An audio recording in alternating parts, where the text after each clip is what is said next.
Well, the NFL quarterback drama is officially not drying up. The Houston Texans get a new head coach, and immediately the news comes out. Shortly after that discussion began yesterday, Deshaun Watson said, I want to be traded. I believe what actually happened, if you want to use the term of parlance, is he requested a trade. He has a no trade clause, so everybody out there who gets obsessed with no trade clauses can know that. And there are odds hung out there on where Deshaun Watson is already going to play if he were to be traded but from the Houston Texans. Now, I'm going to continue to take the position that there is no way that the Houston Texans are going to be willing to trade Deshaun Watson. That is where I am going to stick. I am not going to abandon that as the potential storyline. I believe that Deshaun Watson is too valuable to allow him to be traded elsewhere. But there are lines out there on where Deshaun Watson would be traded, and there are lots of interesting possibilities to explore. And so I think we'll be talking about this quite a bit as we move throughout the program today. And I want to start with why I believe the Texans would be imbeciles to trade him away. Deshaun Watson is a rare unicorn of a quarterback right now. He is 25 years old, and he is already proven as a high-end quarterback. He's got top 5 numbers right now. You can pick him apart. You can argue, well, if he were so good, why did the Texans go 4-12 with him? Why did they find a way to be this bad if he's that good? You're supposed to pay $100 million to a quarterback to avoid this sort of situation ever occurring. I understand all of those arguments, trust me. Here is the flaw in those arguments as you break them down. There aren't very many Deshaun Watsons. Right now, if the Jacksonville Jaguars knew that Trevor Lawrence was going to be as good as Deshaun Watson, they would be ecstatic. If any of us could point for certainty to this year's class of quarterbacks, whether it is Trevor Lawrence, Justin Fields, Zach Wilson, Mac Jones, Trevor Lance, who I know nothing about, right? What's his name? Something Lance. Look that up, Dub. The guy from the Dakotas.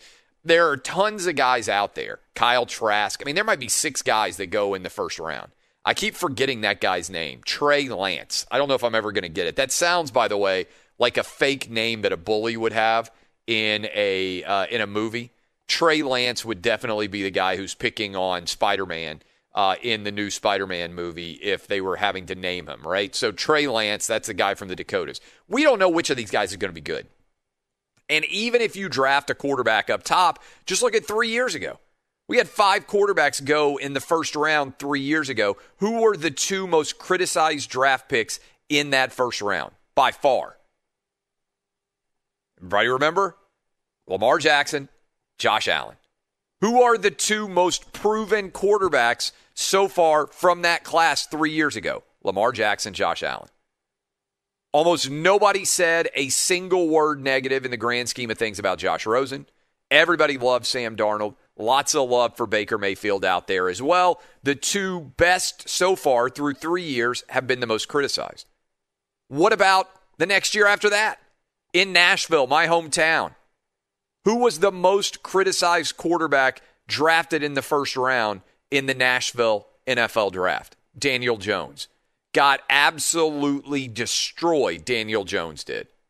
Almost no one criticized Dwayne Haskins. In fact, a ton of people out there said, how in the world are the New York Giants going to take Daniel Jones when Dwayne Haskins is still on the board?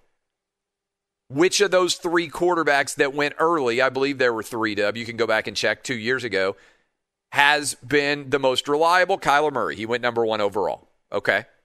After that, who has been otherwise the most criticized guy out there by far was Daniel Jones. Daniel Jones was one of the most criticized draft picks I can ever remember seeing in my life.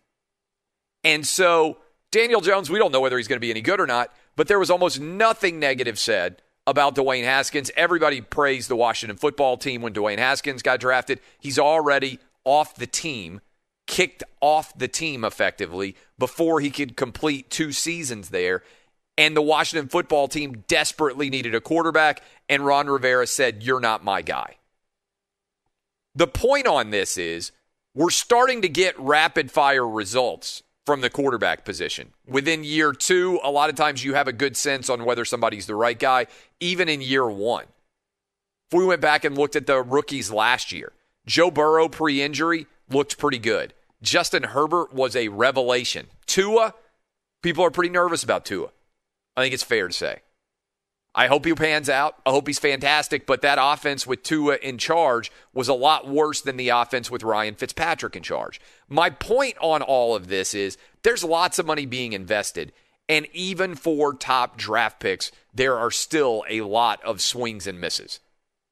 And we are finding out in rapid fashion whether or not some of these guys ever deserve to be first-round draft picks. I think it's fair to say, based on how Josh Rosen's career has gone, he never should have been a first-round draft pick. I think it's fair to say, and that's only 3 years ago, I think it's fair to say, based on how he's performed already, Dwayne Haskins never should have been a first-round draft pick. And we'll see what happens going forward. By year 2, you start to have a pretty good indication of whether a guy makes sense or not. And we know Deshaun Watson makes sense. So a lot of people are like, well, the Texans could trade Deshaun Watson and they could get draft picks. Right? There's a lot of talk now about, hey, Deshaun Watson to the Jets, get the number 2 pick. You can go into the draft. You can pick your favorite quarterback. That's no version of success there guaranteed at all. It's still 50-50 in the first round that your guy is ever going to make sense, and not just make sense, but become one of the top signal callers in the league. To me, this is a no-brainer. The Houston Texans cannot move on from Deshaun Watson. They need to stay committed to him, and they need to avoid having to trade him at all.